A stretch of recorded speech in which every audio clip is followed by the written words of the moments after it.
Very good morning to all of you. I'm Anthony from the Right Way Academy. So I handle English. In this class, we are going to see a very important and interesting topic in English, that is tense. As soon as you are hearing the word tense, you have to keep in your mind tense is time. Tense is a form of verb which is used to show the time of an action. That means tense is used to note down when the action is occurred, whether it is happened in present or past or future. Just you can look at the first slide. Just I have given the pictures there. Dear students, you have to assume that now you are in the classroom. Teacher is teaching to you and she is asking the questions to you.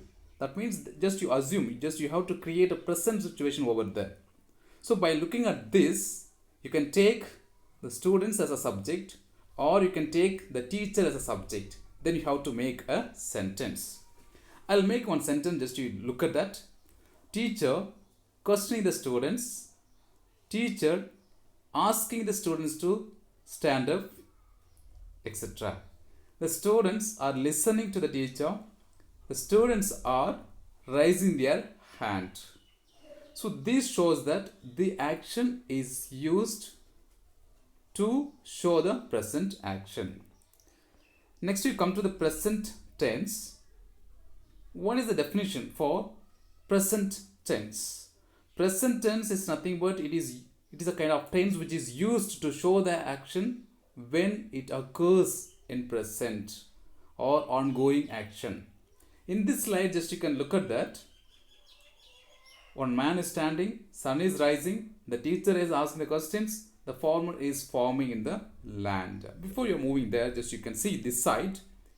There are three types of tense: present, past and future.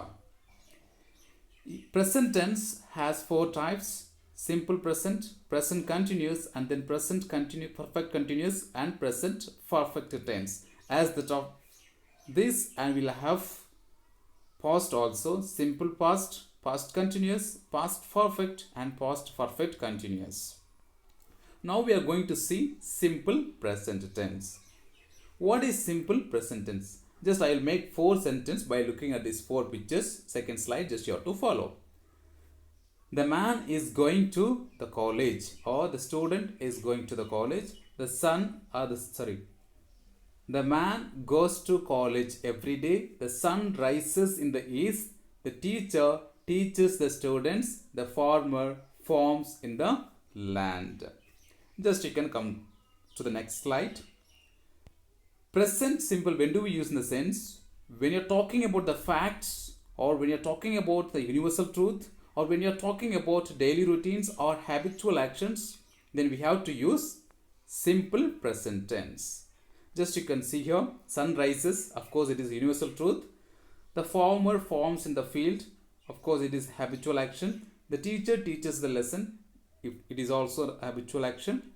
And then a student goes to college, this is also habitual, all the daily routines, that means which they do very often or every day.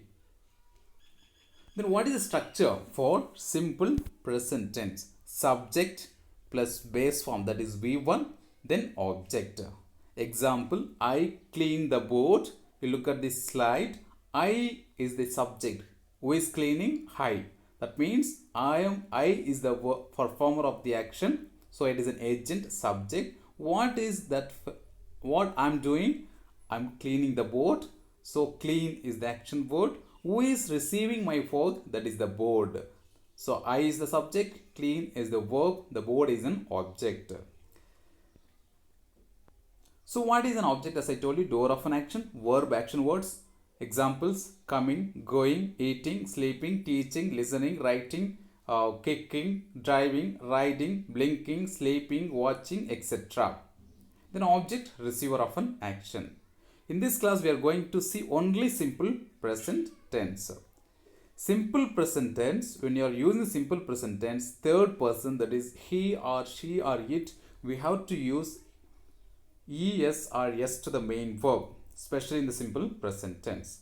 Or if you are finding any nouns as a singular in simple present tense, then you have to use yes or yes to the main verb. For example, my baby cries every day. The dog barks ferociously. The teacher teaches the lesson. The student goes to the college. My mother prepares or cooks delicious food, etc. Now, we are going to see the simple present tense negative.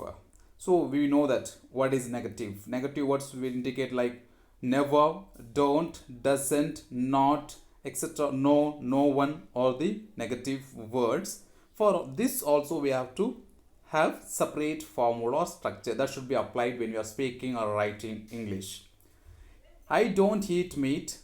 He doesn't study well. You can find out the difference between these two sentences. The first sentence I have used don't. In the second sentence I have used doesn't. Why do we use like this? Same rule where we have added yes or es to the main verb in simple present tense positive. The same if you want to make it as negative, there you have to use doesn't. That means third person singular like he, she, it, or if you are finding any noun as singular like my baby, the teacher, student, my mother, my friend, dog, etc. I don't eat meat. He doesn't know Hindi. See the structure, subject, don't or doesn't plus V1 and object. We should not add yes or yes to the main verb after don't. That should be very important. Should not forget. He doesn't studies well. It is wrong. He doesn't study well. He doesn't know Hindi. He doesn't knows Hindi. It is wrong. He knows Hindi is right in positive. Example I have given here. Ramu doesn't know Tamil. Raksha doesn't dance. My baby doesn't cry. The boy doesn't disturb the class, etc. Dear students, I hope that you have understood about tense. What is tense? What are the types of tense? And what is simple present tense? When do we use? What is the structure for positive simple present tense and negative simple present tense? I hope that you have understood about this topic. If you are having doubts, we shall discuss in the next class. Thank you all. Have a good day.